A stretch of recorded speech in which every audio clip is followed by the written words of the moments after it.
Hello everybody, this is Mr. Rob and welcome back to another episode of the South Carolina Gamecocks Dynasty here on EA Sports College Football 25, and today we've reached the end of the regular season in our series and it has reached the conference championship week. Now the Gamecocks obviously did not reach the conference championship, finishing 7-5 on the season, but we still have some important games to get through, and this honestly might be one of our last episodes of the season. In fact, we might have actually already played our last game of the year, surprisingly enough, despite being 7-5. So I thought this would be a good time to go through the week, maybe take a look at some scores and see if we actually made a bowl game. And if we don't, we'll just go ahead and jump into the stats and whatnot. So if you're excited for this one, make sure you drop a like and you subscribe down below, especially if you want more Dynasty Mode content. Year 1 has been an absolute hit in this series, and I am actually really excited to get into year 2 and stuff. I've thoroughly enjoyed this Dynasty so far, and I cannot wait to bring more of it to you guys. So now, the reason I say that we might have played our last game is even though we're 7-5, I want to go ahead and take a look at the bowl projections, and we are not projected to make a bowl game. Here's a list currently, and as you can see, there's some 5-7 teams. There's even like a 4-8 team and a 3-9 squad in Louisiana Monroe that are projected to a bowl game. Obviously, this game still has a lot to work out. That's kind of stupid, but you know, we just got to roll with the punches. So South Carolina right now is nowhere to be found in the bowl games. Now, that could change with the conference championship week, but maybe honestly the committee who makes the bowl games are honestly just turned off by our performance in the last episode where we got beat 55-13 to our in-state rivals. They're like, yeah, South Carolina doesn't even deserve to go to a bowl game. So nonetheless, we are not projected to go to a bowl game, but that could change because there are a lot of games to go through this week. It's conference championship week, and there are a lot of these championships that are very interesting, can have a lot of sway on the potential playoff bracket. I'll actually show you the playoff bracket first before we jump in. Here's a look at what it looks like currently, and it's honestly pretty wild. You got 1 Michigan, which isn't too surprising, 2 Georgia, 3 Miami. That's what you'd expect. But Texas State being 4, what? Like, why is Texas State being 4? The Big 12 is just getting screwed because of that ranking. Usually it would go to them. Instead, their highest team is Texas Tech, which is the 8 squad, and they're actually a higher rank than Texas State. So I don't know what the committee is thinking with this. I guess they like Texas State's 11-1 record. But nonetheless, here's a look at it. You got Kansas and Ohio State in the first round. Oklahoma State, which would be pretty awesome to see. Texas Tech and Rutgers. Yes, the Scarlet Knights bounced back, finished 10-2. They got as high as 2 on the season. They're in the playoff hunt. And then Oregon and Liberty. So we got 2 group of 5 teams making it. Just interesting to go. But there's a lot of games, like I said, this week that have a lot of pull in the conference championships in terms of who gets a bye. So let's take a look at the games. Conference USA is a big one. Western Kentucky will face number 12 Liberty, and you just saw the Flames are trying to get in the college football playoff. If they were at the 12th team format last year, they would have been the 12th team. They're trying to do it again this season, but they got to beat Western Kentucky in the Conference USA Championship on Friday. Then you get into Saturday with the Big 12 Championship, 17 Houston and 11 Oklahoma State. We see Oklahoma State trying to get in. Houston could notch themselves in the playoff as an 8-5 team if they knock off Oklahoma State, which would knock a team out. Then you get into the MAC. This one's not as high stakes as the other one. Toledo and Central Michigan are playing for that. Sun Belt's Texas State is the team to watch here. They're going up against a 5-7 Old Dominion squad. Yes, an under 500 team playing that Sun Belt Championship because the only games, they lost 4 games that were out of conference. They went 5-3 inside the Sun Belt with all their wins coming inside conference. So they've gotten to this point. We smashed Old Dominion at the beginning of the season. Just a little, I guess you want to put that feather in our cap. In the AAC, UAB is playing North Texas. That's not as big as the other ones, but UAB is 10-2. They're ranked 21st. So if they beat North Texas pretty well, I could see themselves potentially sliding into that college football playoff. Mountain West is UNLV in New Mexico. Just conference rights in that one. SEC, this one is huge. You got Georgia at number 2, 11-1 versus Texas, 7-5 team making the SEC championship, a team that's unranked. If Texas can do almost the unthinkable and knock off Georgia in the Georgia Dome, Texas steals a college football playoff spot from somebody, which would completely turn the bracket upside down. Same thing with the next game. The ACC has number 6 Miami, who you see is currently projected as a first-round bye, against 8-4 unranked North Carolina in Charlotte. You would think the Tar Heels have the home field advantage in this one. This one's a little bit more doable, in my opinion, than Texas versus Georgia. And if the Tar Heels get into the playoff, somebody's not going to be very happy getting knocked out. And then finally, the last game.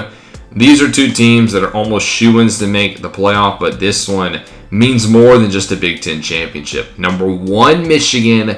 Number 5, Ohio State. They met 2 weeks ago. Michigan came out on top. Ohio State with a chance for revenge. Or the Wolverines go 2-0 on the Buckeyes. For the longest time, it seemed like Ohio State just always beat Michigan, and now the Wolverines seem like they got the Buckeyes numbered. That is a high-stakes game with a lot on the line in terms of bragging rights. So, very interesting week of conference championship games. But before I go ahead and simulate those, I do want to show you the recruiting battles real quickly. Actually, I can't show you the recruiting battles, so never mind, I will not show you recruiting.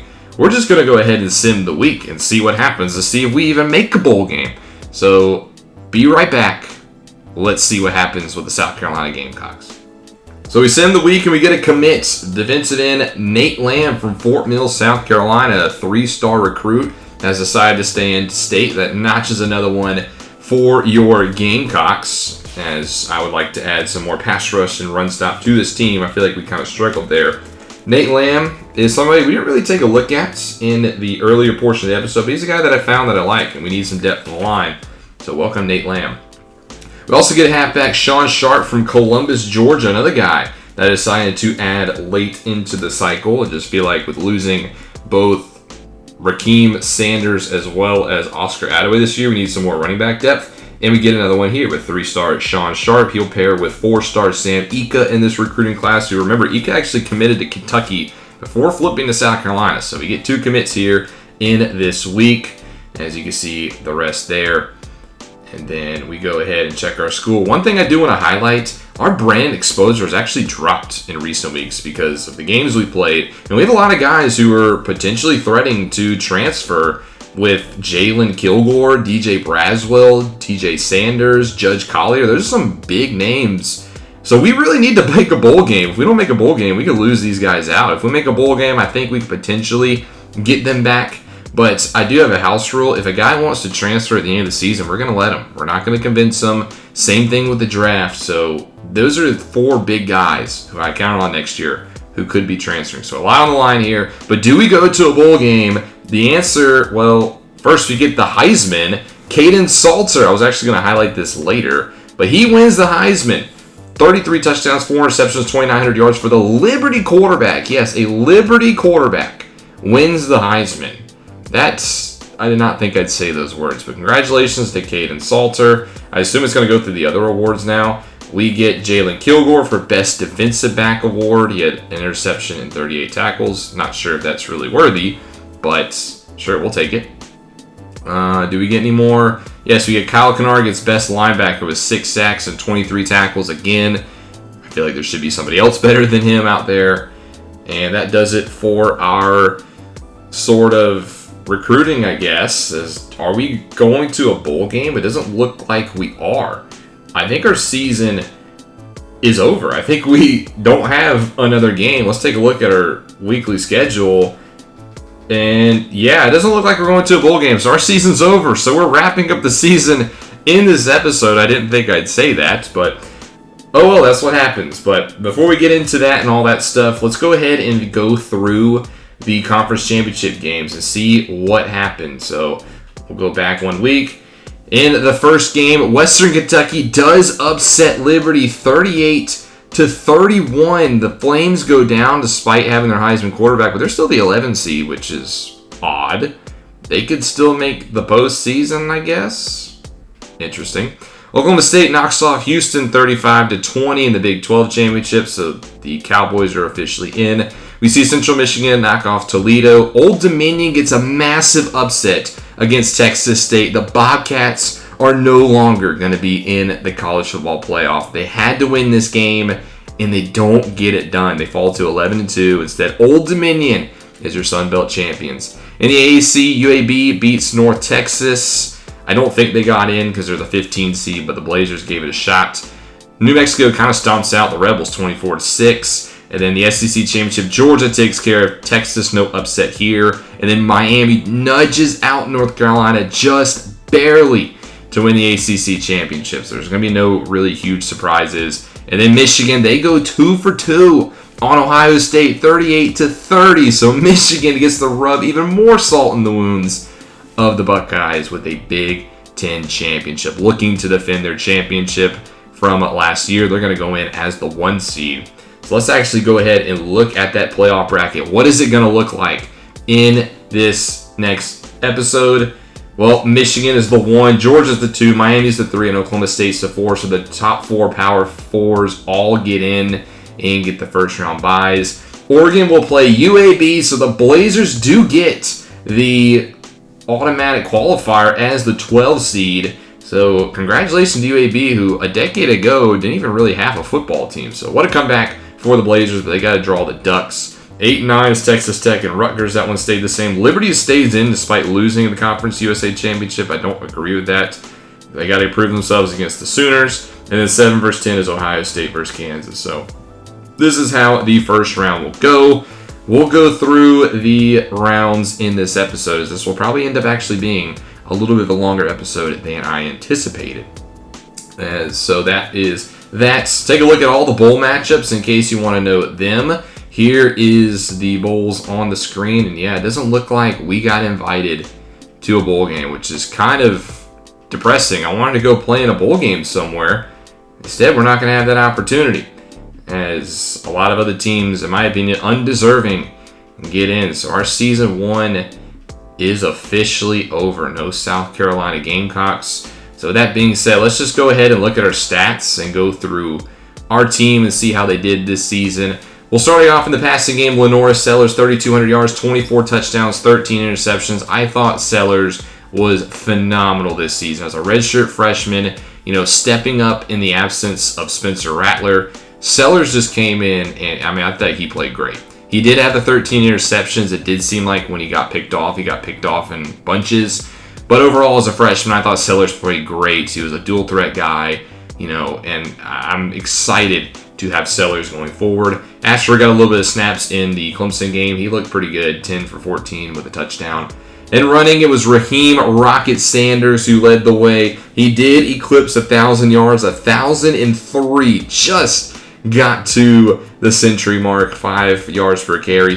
Only 3 touchdowns, though. He kind of got vultured at the goal line a lot, but very much leaned their offense on him. He was the playmaker in the running game, in the passing game as well. You'll see in a second. I think he led the team in receptions. Just a great guy to have in the backfield. It's unfortunately not going to be with the team next year.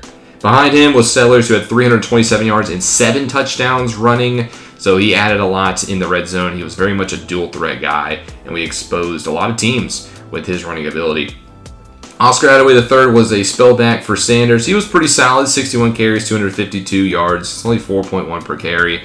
So the North Texas transfer was a good change of pace. He had 1 touchdown as well this season. And then DJ Braswell, who right now is projected to be the lead back next year, had 21 carries, 126 yards, and 2 touchdowns, 6 yards per average, the highest on the team between runners. But he's currently on the deal breaker of brand exposure, so we might not even have DJ Braswell next year, which is a little scary to think about. Hopefully he doesn't transfer out. Receiving, leading the way was Nick Harbor, 41 catches, 770 yards, and 11 touchdowns. He was the number 1 guy, but I feel like he was really boom or bust. Yes, he had 770 yards, 18.8 per catch, and 11 touchdowns, but really only 41 catches. That's not a lot. If you look at his breakdown, when he got involved like a ton. You can see this game against Missouri, 6 for 134 and 2, 6 for 109 and 3 versus Alabama, 5 for 157 and 2 in Ole Miss, 2 for 150 and 2 against LSU, which is a lot. But if you look at some of the other games, he's kind of quiet. 3 for 21, 4 here. In the middle, he had 1 for 4 against Oklahoma and 2 for 6 against Texas A&M, and even 4 for 47 against Vanderbilt. So this little 3-game stretch right here, really quiet production. 2 for 31 against Clemson, Just a little bit too boom or bust, but he's only a sophomore. And with that blazing speed, he will definitely be a big threat for this team.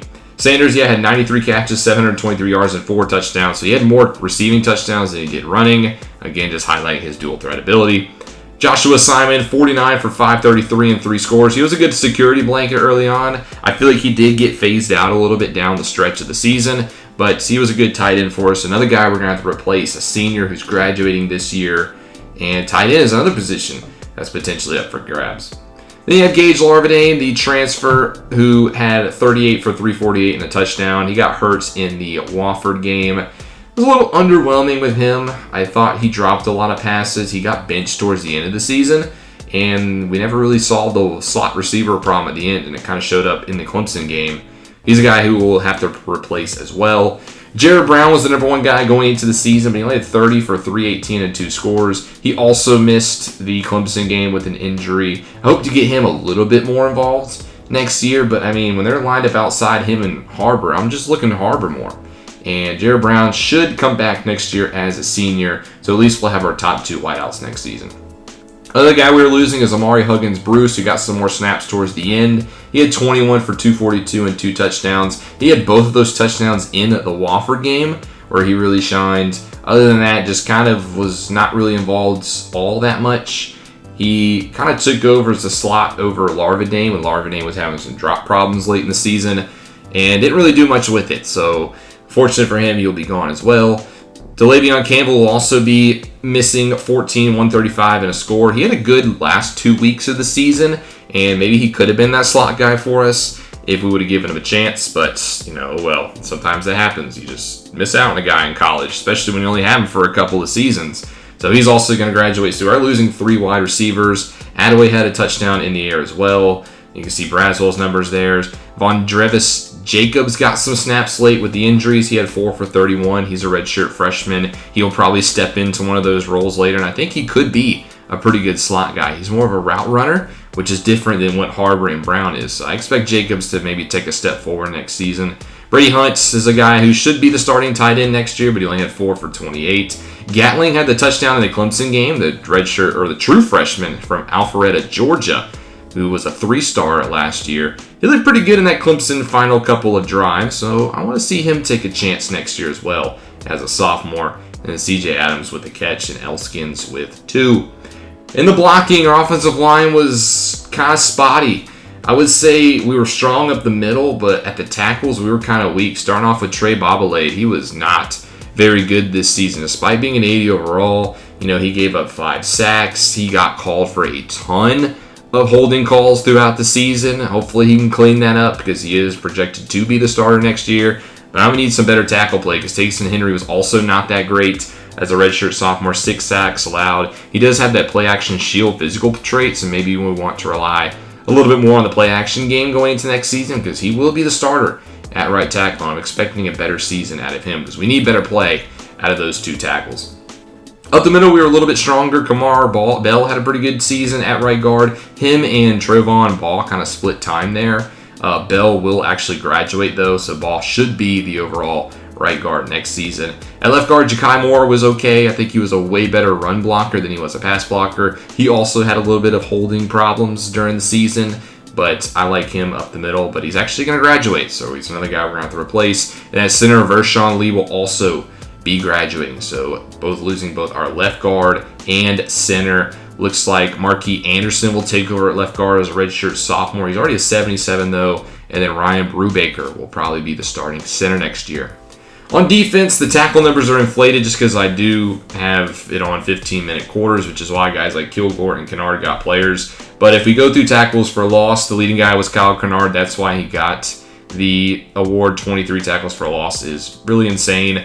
If you look at his sacks, though, our leading guy was Dylan Stewart, the 5-star freshman from the DMV area, had 11 and a half sacks as a true freshman. I thought he started off strong, kind of faded a little bit down the stretch, but coming in as a true sophomore next year, especially with some of the guys we have graduating, I want him to replicate that. He needs to hit double-digit sacks again next season because he had a really good freshman campaign, and I hope that Stewart builds on it. Maybe even potentially becomes a first-round pick. Kyle Kennard, who got the award, he had 6.5 sacks, 23 tackles for a loss. He was a good transfer from Georgia Tech. who will unfortunately be leaving us. Tonka Hemingway, it was a little disappointing this season. 15 tackles for a loss, 2.5 sacks, one of our star players. He's graduating as well, so that really opens the door for Stewart. But I like Tonka. I think he was a good run stopper. I think he was one of our best run stoppers, despite not having a ton of tackles for a loss. Just wish he would have got to the quarterback a little bit more.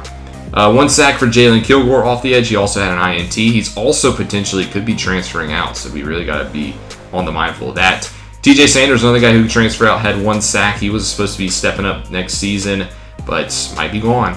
Demetrius McKnight had a sack as well. He was a middle linebacker. And then we see Edmond had 1.5 going to Elijah Davis. INT leader was Nick Eamon-Ward. He had 4 for us from Irmo right here down the road from Columbia. He will be the starting strong safety next season. He's probably going to be a little bit of a bump, and he will be probably the captain of the defense going into the next season. He had a couple of crucial picks. Speaking of crucial picks, how about Judge's pick 6 in the Missouri game? That was pretty awesome to see. I'm hoping he doesn't transfer out. Hopefully this brand exposure thing can get itself figured out. DQ Smith also had an INT, and O'Donnell Fortune as well. Fortune will be leaving. And then the other corner we had was Swain, who was only a redshirt freshman, so he will be stepping up as the number 1 guy. A good thing we have a lot of secondary help coming in the recruiting class. Kicking, I thought we did pretty good. Mason Love was not a highly rated kicker, but he went 18 for 22, only missed 4 kicks all season, which I'll take for a 71 overall true freshman kicker. I think I recruited a kicker this year, so Mason Love might have some competition, but as long as he plays like that, he should be okay. And then Kai Kroger was a punter. We're actually going to have to replace him, a pretty good punter who is graduating. And then special teams, we did have a kick return touchdown in the first game of the season from Mazio Bennett, a true freshman from Greenville, South Carolina. And then punt return, we had one from Gage Larbening as well. So a couple of special teams touchdowns. Beamer ball still exists in this era of Gamecock football. But yeah, unfortunately our season is over. We did not make it to a bowl game. I was going to go through the playoff this episode and show you the championship game. I think there's a way to work around being able to watch CPU games, but this episode's running a little bit long, so I think I'm going to cut it here. And then next week we will have the college football playoff, and then hopefully next Friday we will have the off season here in the South Carolina Dynasty. So year 2 is right around the corner, so we'll see what happens with our Gamecocks. We have a lot of positions to go over. I think we have like 30 plus guys graduating, so this team's going to see a lot of turnover next season. And I think I'm ready to build off of a good 7-5 campaign. Even though we didn't go to a bowl game, that was 7-5 was a lot better than what I thought we were going to do this season. So I think we overperformed, and it's time to take this team even further as the head coach. But thank you guys so much for watching. Hope you guys enjoyed. If you did, make sure you drop a like and you subscribe down below, especially if you want more Dynasty Mode content. This is Mr. Rob, and I'll see you in the next one.